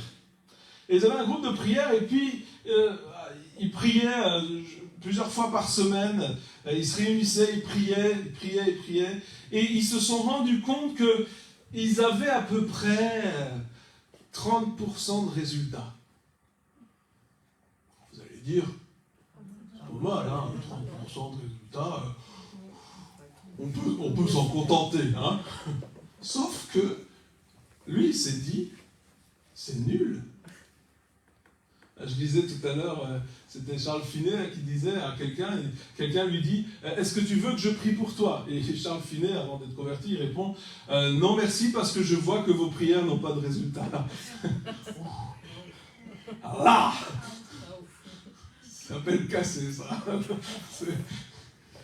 Et ils avaient 30% de résultats, et puis les gars, ils se sont dit, écoute, d'après ce que je lis dans la parole de Dieu, 30%, c'est 70% en moins de ce qu'on devrait avoir. Si je veux me calquer avec la parole de Dieu, normalement, c'est 100% le chiffre normal. Alors ils se sont remis en question. Est-ce que vous êtes prêts à vous remettre en question ? Yes. Et ils se sont remis en question, ils se sont dit, mais comment est-ce qu'on peut faire pour qu'on puisse avoir 100% de résultats ? Et là, Dieu leur a parlé. Il leur a dit, premièrement, j'aimerais que vous puissiez prier uniquement pour ceux que je vous dis de prier, pour les sujets pour lesquels je vous dis de prier. Oh. Oui, mais tous les bobolas, tu sais, monsieur, connaissez Bobola ? Bobola. Hein. Bobola, prie pour moi. Bobola, prie pour moi. Vous connaissez les Bobola, prie pour moi. Bobola. Et oui, mais tous les sujets qu'on reçoit, ça veut dire qu'on va devoir dire non. C'est pas très chrétien de dire non. C'est pas. Peu importe. Bon, ils ont dit, ok, Seigneur, on va faire ça. Et donc, qu'est-ce qu'ils ont fait ? Ils se sont réunis Et ils ont commencé à prier pour savoir pourquoi ils devraient prier. Et ils ont fait une réunion de prière pour savoir ce que Dieu voulait qu'ils prient. Et toute la soirée, ils ont prié. Vous savez ce qui s'est passé? Rien. Premier jour, nada. Bon. Deuxième jour, ils se réunissent. Ils continuent à prier. Seigneur, révèle-nous pourquoi il faut prier. Rien. Et ils ont fait ça plusieurs jours. Et à un certain moment, une personne a une vision. Puis une autre vision, une parole, etc. Et toutes les paroles ensemble faisaient un sujet. Et là, ils se sont dit, super, on va prier. Dieu a dit, stop. Attends, on sait pourquoi il faut prier. Oui, oui. Mais tu ne sais pas comment tu dois prier. Parce que vous savez, quand on a un sujet de prière, pas vous, parce que vous êtes super spirituel, mais moi par exemple, on a une solution, n'est-ce pas? On sait ce que Dieu devrait faire. Et on va lui dire, Seigneur, il faut que tu fasses ça dans la vie de cette personne-là. Mais c'est ce que nous, on veut. C'est comment nous, on voit les choses. Comment nous, on se dit que Dieu devrait répondre. D'ailleurs, vous savez tous comment Dieu devrait répondre à la solution pour la crise énergétique, n'est-ce pas? Vous savez ce que Dieu devrait faire. Vous savez comment Dieu devrait agir au niveau du gouvernement de ce pays, n'est-ce pas? Vous savez qui devrait diriger, n'est-ce pas? Non, on sait que ça ne va pas, mais on ne sait pas ce qu'il faut faire. Tout ce qu'on peut faire, c'est critiquer. Oh, pardon. Pas vous, c'est les Belges. Les Belges, ils critiquent tout le temps. Les Français, ils râlent pas. Non. Mais on le sait, on croit qu'on sait. N'est-ce pas? Oui. Alors il a dit, stop, maintenant, vous allez prier pour savoir comment vous devez prier. Et hop, c'est reparti. Plusieurs jours. Mais, souvenez-vous, c'est un seul sujet là pour l'instant. Et moi, humainement parlant, ce que je me dis, c'est que vous perdez du temps, les gars. Il y a plein de sujets derrière. Mais un seul sujet, le premier sujet. Et là, il prie pour dire, ok Seigneur, comment tu veux qu'on prie? Et là, après plusieurs jours, encore une fois, Dieu commence à donner une vision à l'un, paroles prophétiques, etc., peu importe, une révélation. Et toutes ces choses-là concordent et vont dans une seule direction. Et là, tout d'un coup, qu'est-ce qui se passe? Ils savent pourquoi Dieu veut qu'ils prient. Et ils savent comment Dieu veut qu'ils prient. Est-ce que vous croyez qu'à ce moment-là, il y a un doute qui subsiste? Aucun doute. Et qu'est-ce qui s'est passé à votre avis? Exaucement. Et là, ils se sont dit, ah, c'est comme ça que ça fonctionne. Vous comprenez, souvent, on a un désir et on veut embarquer Dieu dans notre désir. Je sais, je vais avoir l'autorité. Ok, attends, laisse-moi penser à une situation. Ah, cette situation-là, Seigneur. Dans cette situation, laisse-moi penser ce que j'ai envie que Dieu il fasse. Ah, je veux qu'il fasse ça. Ok, je vais prier pour cette situation et je vais prier pour que Dieu fasse ça. Et après, qu'est-ce qu'on voit? Rien. Non, on voit le contraire. Et là, on se dit, je ne comprends pas. La prière d'autorité, j'ai entendu le message, je l'ai fait, ça ne marche pas. Ça ne marchera pas. Non. Parce que l'autorité, écoutez-moi bien, elle vient de la soumission.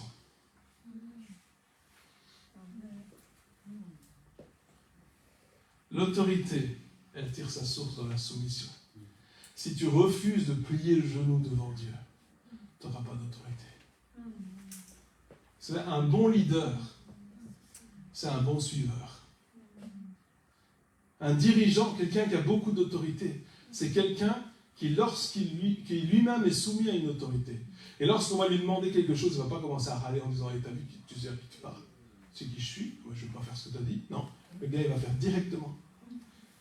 Et là, quand vous voyez quelqu'un, que vous lui demandez quelque chose et qu'il le fait tout de suite, là, vous allez trouver un bon leader. Mais non, aujourd'hui, les dirigeants, ils veulent être uniquement dirigeants. Mais non. Qu'est-ce que... Attends, Jésus, est-ce qu'il avait de l'autorité, à votre avis? Oui. Ok. Il ne faisait que.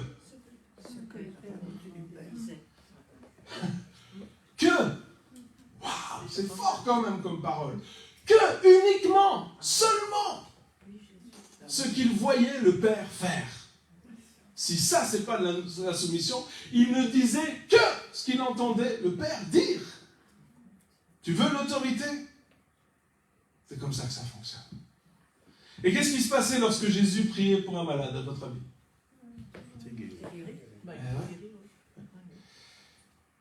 Est-ce que ça a empêché Jésus de souffrir à la croix? Non. Des fois on dit, ah mais j'ai l'autorité, du coup j'aurai plus d'épreuves. Non, c'est pas ça, non. Non. Est-ce que ça a empêché les gens de vouloir le lapider, Jésus, à un certain moment? Non.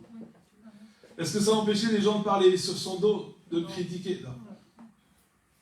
Non, ça n'a pas empêché tout ça, mais par contre, il a une vie qui portait du fruit. Et c'est ça le but de notre vie, n'est-ce pas?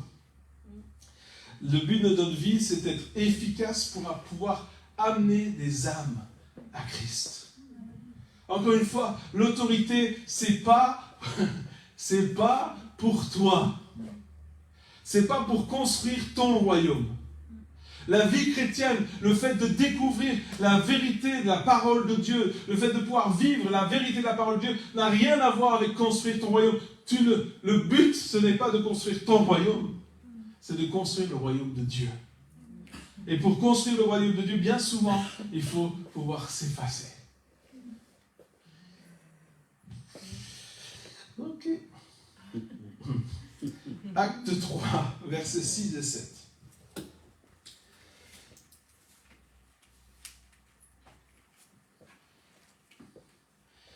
Pierre lui dit, donc il voit un boiteux, il dit, je n'ai ni argent ni or.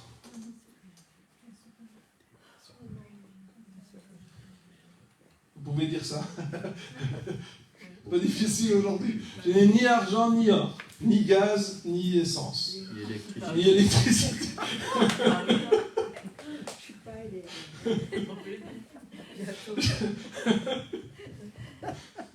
Ni mazout, ni pelé. Je n'ai ni argent ni or. C'est ça que tu veux? J'ai pas d'argent ni d'or pour toi. Mais j'ai une chose.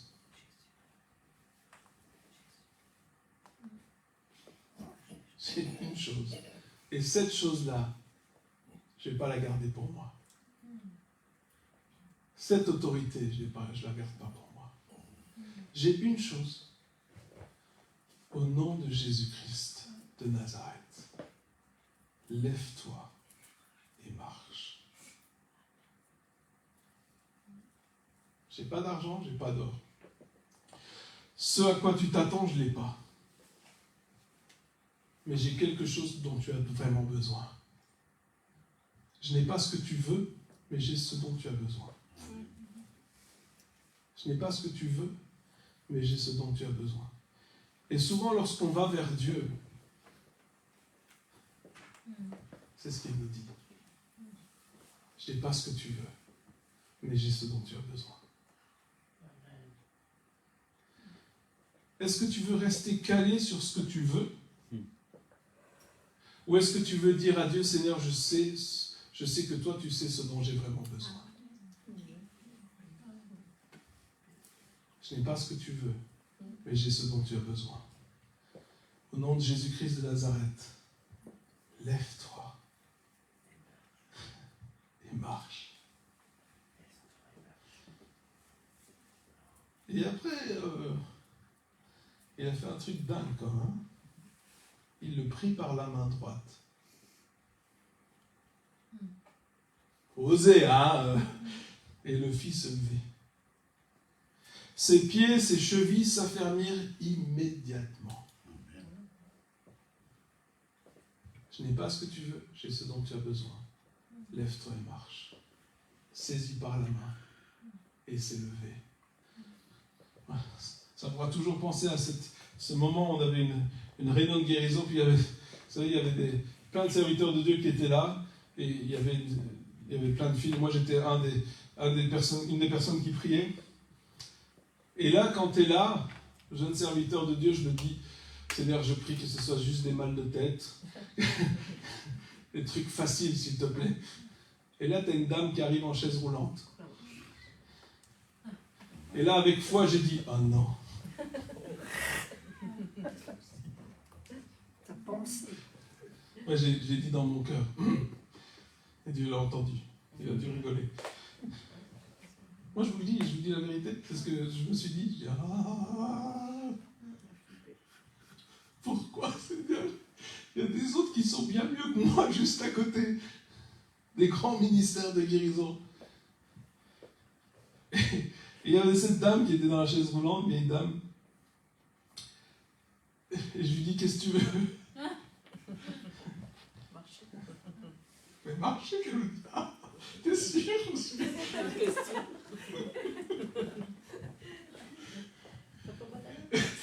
T'as pas mal à la tête? C'est jamais. Bobola? Non.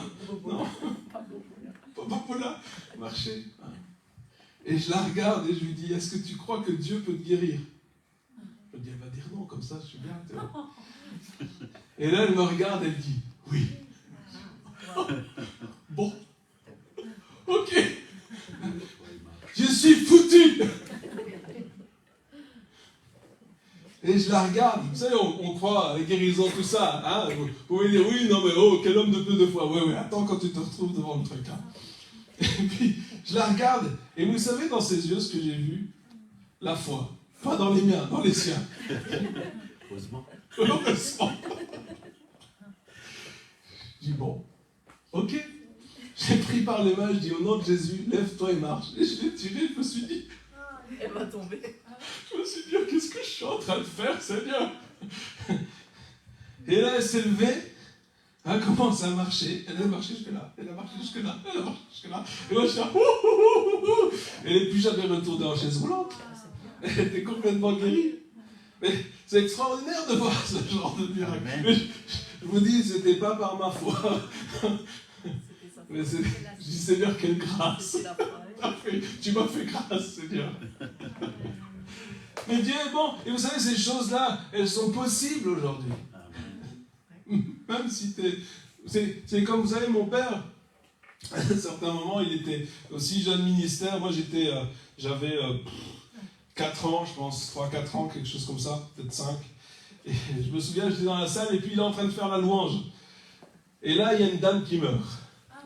Oh. Elle a même pissé. Oui, merci Serge. Et là, il connaît l'histoire. Et là, il y a une dame qui meurt. Et mon père, il est en train de faire la louange. C'est pas vraiment un encouragement pour la louange. Si tu tues les gens quand tu loues Dieu, peut-être il devrait arrêter. Non. Et puis là, il y a cette dame qui meurt. Et les gens, ils disent, elle est morte. Qu'est-ce qu'on fait? Ben, il dit, il y avait une infirmière vérifiée, tu vois, non, elle est morte. Qu'est-ce qu'on fait? Mon père dit, bon, on va prier pour elle. Et puis il dit, mais qu'est-ce que j'ai dit? Enfin, c'est ce qui se dit, tu vois. Et puis, il y avait des gens qui étaient là, des ministères, et ils sont là, ils se mettent autour d'elle, et évidemment, il n'y a personne qui prie. C'est comme ça, il n'y a personne qui prie. Enfin, il priait tout bas. Et puis mon père, il dit, prière de foi, n'est-ce pas?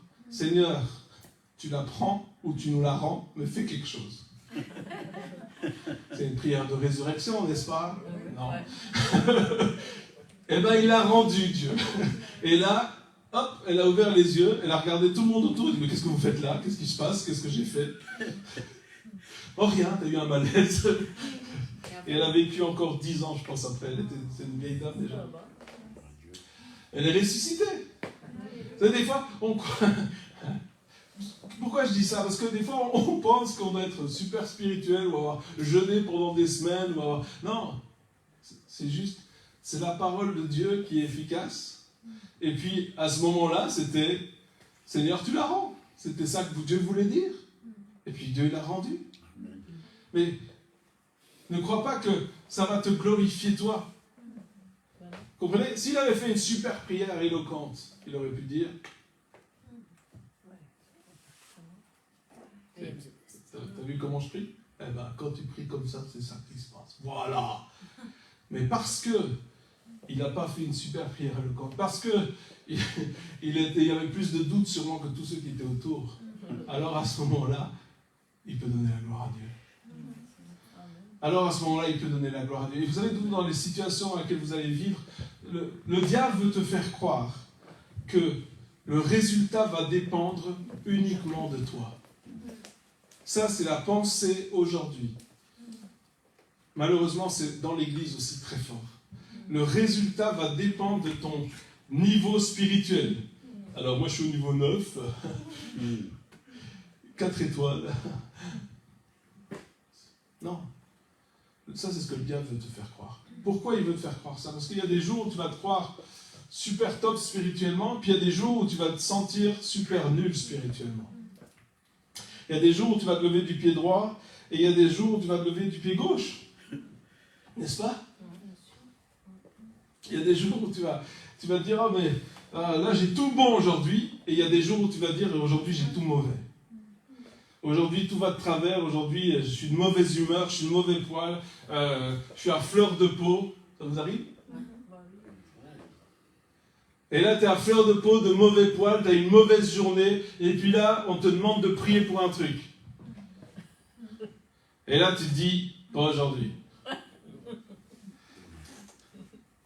J'ai pas envie. Hier, j'avais envie de prier, mais aujourd'hui, vraiment pas. Mais ça ne dépend pas de toi. Et là, Dieu va te dire, est-ce que tu veux faire ce que je te dis? Ouais, bon, ça va. Ok, Seigneur. Je vais le faire quand même. Et là, tu vas obéir. Et tu vas voir que Dieu répond, il agit. Et pour ça, tu vas pouvoir dire, pas ma gloire, pas la gloire pour moi, la gloire pour Dieu. Et c'est Dieu il veut nous parler.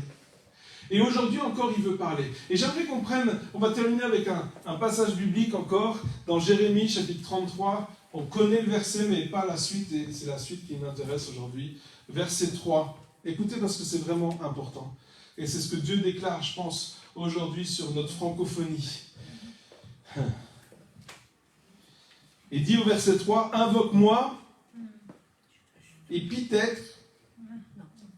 Non. Ah non. Ah, je sais pas, à chaque fois j'ajoute des trucs dans la Bible, je sais pas. Il y en a qui en enlèvent, moi j'ajoute. Non, c'est pas... Peut-être, c'est qu'est-ce qui se passe quand on invoque Dieu? Invoque-moi, et si tu as jeûné pendant 3 semaines... Je te répondrai. Invoque-moi, et si tu n'as pas dit de gros mots depuis 3 jours... Je te répondrai. Peut-être, je te répondrai. Invoque-moi, et si je ne suis pas trop occupé avec les autres... Peut-être, je te répondrai. C'est ça dans votre Bible? Non, Non. Ah ben non, ah ben, c'est bien dans la mienne non plus. Invoque-moi, et qu'est-ce que je vais faire? Directement, je vais te répondre. Et je ne vais pas faire que te répondre, parce que sinon c'est pas marrant. Je vais te donner des révélations. Ça veut dire que lorsque tu prends le temps pour demander à Dieu ce qu'il veut, il va te montrer les choses, il va te répondre, il va te donner une révélation. Une révélation, c'est quoi? C'est quelque chose que tu n'avais pas compris, et que peut-être que c'était là depuis longtemps, mais tout d'un coup, tes yeux s'ouvrent. Vous vous souvenez que la lumière soit? Eh bien, la lumière, elle s'allume. Invoque-moi, je vais te parler, et la lumière va s'allumer. Et je vais te révéler des grandes choses, des choses secrètes, que tu ne connais pas. Il y en a qui me disent, mais comment je fais pour entendre la voix de Dieu ou reconnaître quand c'est la voix de Dieu? D'abord, 1, tu écris ce que Dieu te dit, si c'est arrivé, c'est Dieu, parce qu'il n'y a que lui qui connaît l'avenir. Et 2, lorsque Dieu te parle, il te dit des choses que tu ne connais pas. Connaître, ça ne veut pas dire que ce n'est pas dans la connaissance. C'est des choses que tu n'avais pas compris, que tu avais... Connaître, c'est ça, c'est qu'il n'y avait pas de révélation. C'est-à-dire que peut-être tu connais un passage biblique par cœur, mais en vérité, tu ne le connais pas. Vous voyez ce que je veux dire? C'est quelque chose qui c'est vrai dans ta tête, mais ce n'est pas arrivé dans ton cœur. Tu ne le connais pas. Mais une fois que ça arrive dans ton cœur, eh bien, tu le connais. Et quand tu connais quelque chose, peu importe ce que les gens te disent autour de toi, tu le connais, tu le sais. Tu sais que c'est vrai. Vous comprenez? Ça, c'est connaître. Connaître, c'est pas un truc que tu sais intellectuellement. Ça, c'est savoir, c'est pas connaître. Et voici ce qui nous intéresse. Donc, je vais te révéler des choses que tu ne connais pas. Écoutez bien la suite, parce que souvent, on lit pas, on lit le verset 3, il est super, mais il y a la suite. Car voici ce que l'Éternel, le Dieu d'Israël, déclare au sujet des maisons de cette ville, des palais, des rois de Jérusalem, que l'on a démolis afin de faire face aux terrasses du siège et aux glaives de l'ennemi. Dans la lutte engagée contre les Chaldéens, cela n'aboutira qu'à remplir ces maisons de cadavres des hommes que je m'en vais frapper dans ma colère, dans mon indignation. Je me suis détourné de cette ville à cause du mal qui s'y est fait. Pour l'instant, c'est négatif, je sais. Attendez, il y a le verset 6. Mais, je ferai venir sa guérison. Je lui rendrai la santé.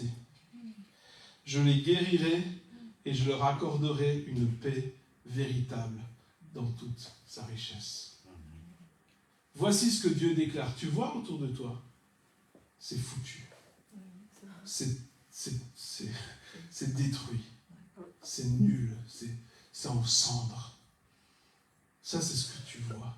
Voici ce qui s'est passé. Les gens se sont détournés de Dieu. Et ils ont récolté ce qu'ils ont semé.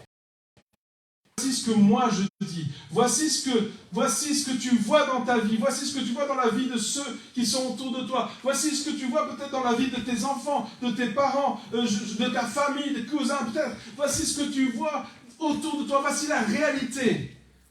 Mais écoute ce que moi je dis et commence à le déclarer. Et lorsque tu vas déclarer ce que moi je dis, c'est ça l'autorité. C'est ça l'autorité.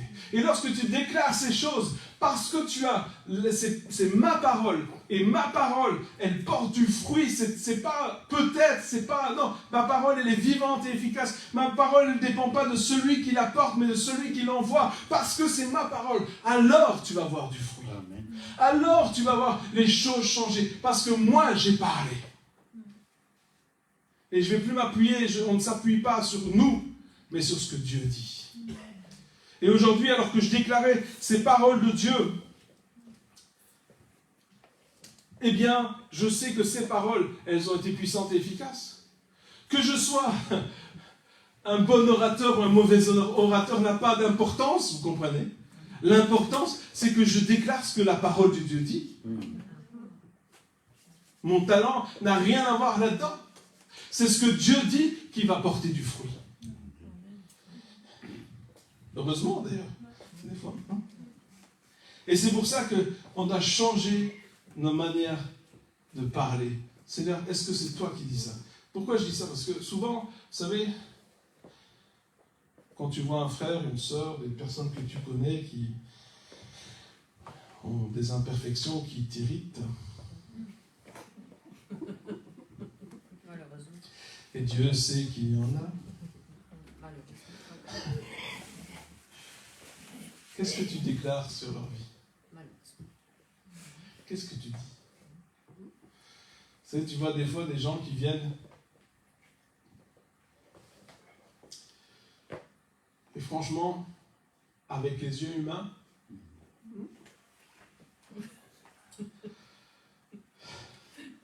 tu te dis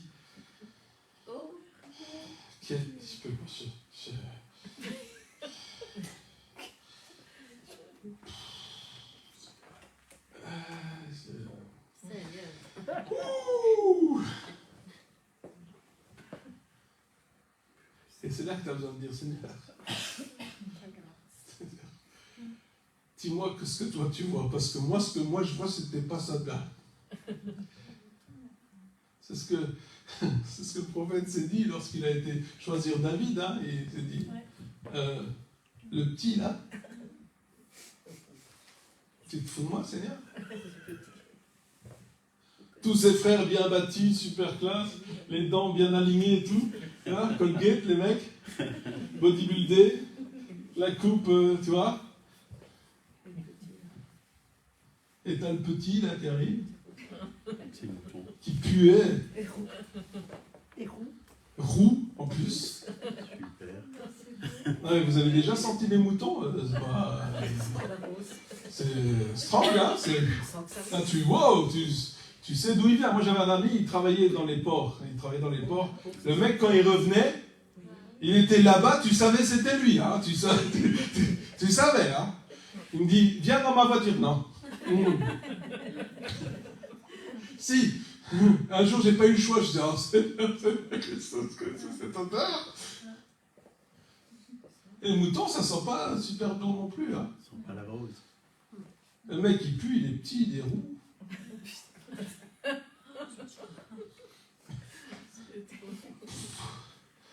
C'est lui. T'es sûr? Moi, j'aurais pas choisi, hein. Ben non, mais heureusement, c'est pas toi. L'homme regarde à l'apparence. Qu'est-ce qu'on est fort pour regarder aux apparences. Ah, on est super doué. Hein. Seigneur, apprends-nous à regarder au cœur. Apprends-nous à aller au-delà des apparences. Apprends-nous à regarder au cœur.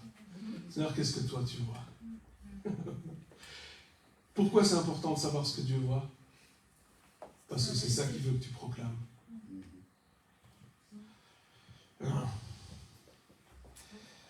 Proclamer la parole de Dieu. Amen. Amen. Alors il y a un exercice.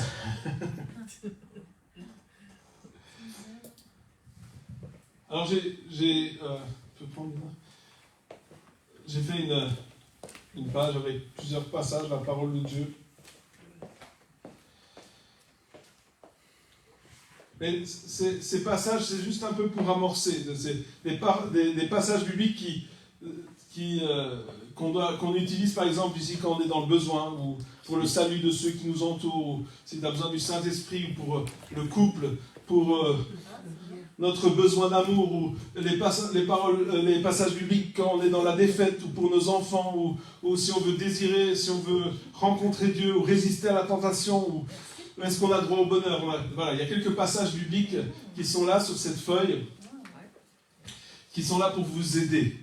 Le but, encore une fois, lorsque j'ai vraiment à cœur de pouvoir viser la mise en pratique, lorsqu'il y a un message qui est donné, la mise en pratique, c'est vraiment important pour moi, et pour nous tous, je l'espère. Mais ça, c'est, comment dire, c'est une amorce. D'accord?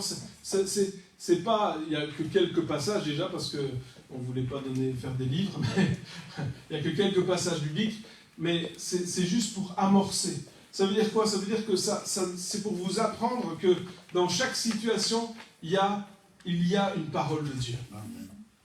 Et le but, c'est pas que vous soyez dépendant de ces passages-là. Le but, c'est que vous puissiez apprendre à dire, ok Seigneur, dans ma situation maintenant, qu'est-ce que toi tu dis? Dans ce que je vis, qu'est-ce que toi tu dis? Et il va vous dire quelque chose qui soit sera dans la Bible, soit sera en accord avec la Bible. D'accord? Et c'est ça que Dieu vous appelle à déclarer. Déclarez la parole de Dieu. N'hésitez pas à déclarer et à proclamer ce que Dieu dit. Proclamez ce que la Bible dit, ce que Dieu dit dans la situation dans laquelle vous êtes. Pourquoi? Parce que c'est comme ça, c'est là-dessus que repose votre autorité en Christ. Elle est fondée sur la parole de Dieu. Et je vous encourage vraiment à chercher ce que Dieu dit. Pendant trop longtemps, on a essayé, on cherche des conseils à gauche et à droite, et c'est pas mauvais de demander des conseils.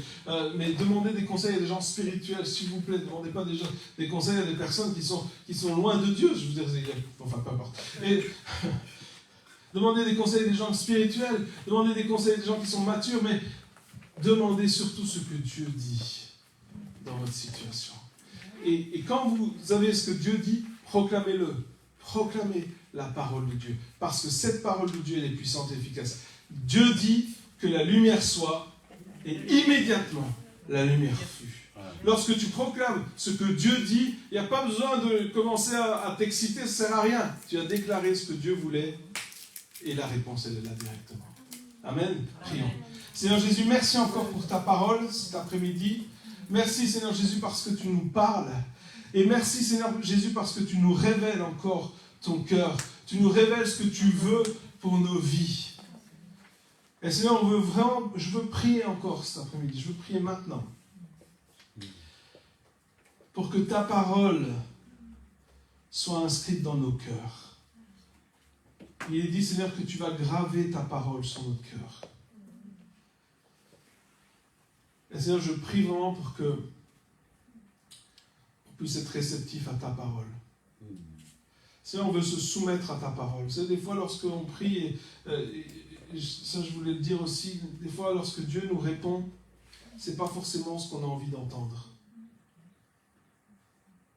Et alors que je prie cet après-midi, j'ai l'impression qu'il y a certaines personnes, tu vas prier, tu vas demander à Dieu, et ce que Dieu va te dire, c'est pas ce que tu auras envie d'entendre.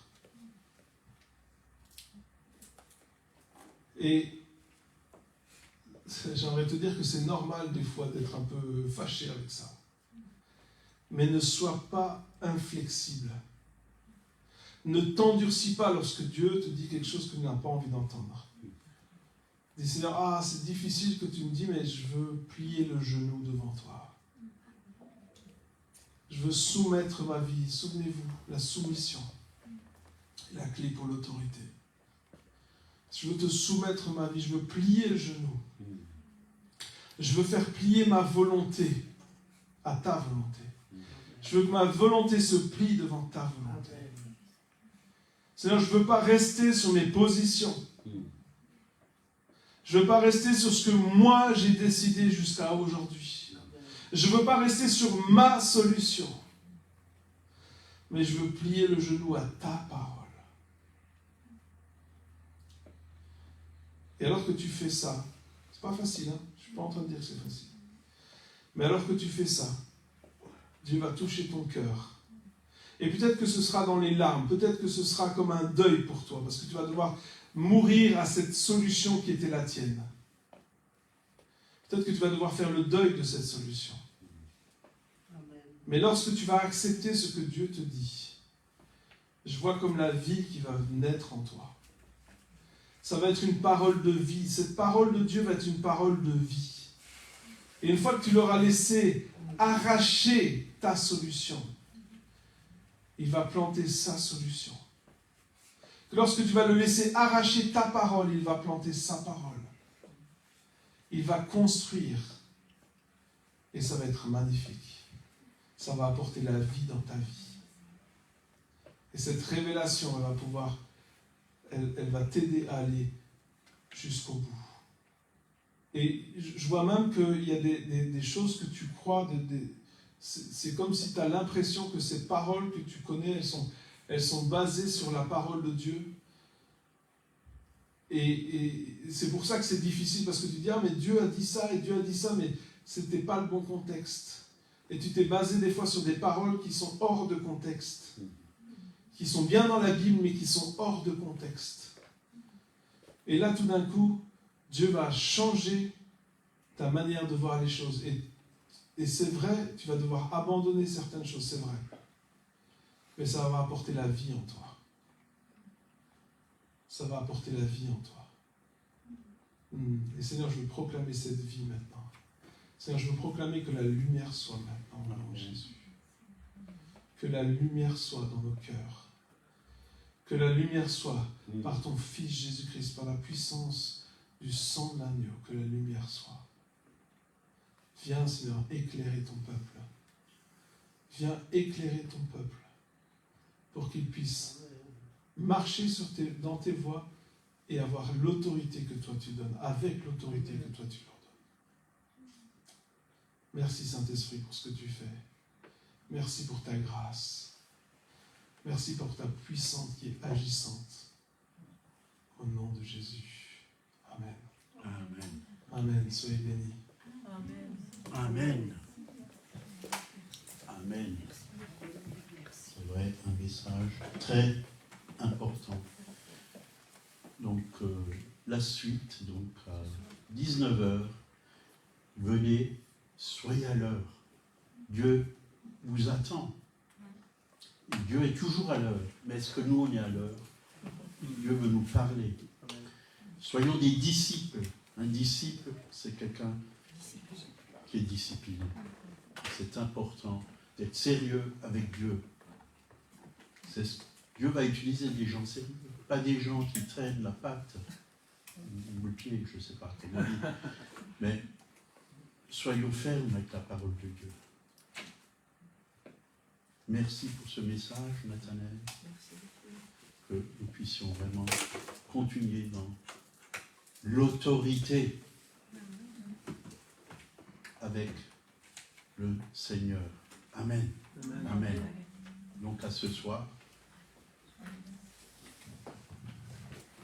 Il y a des livres là derrière, il y a toutes sortes de matériel, vous pouvez aller voir.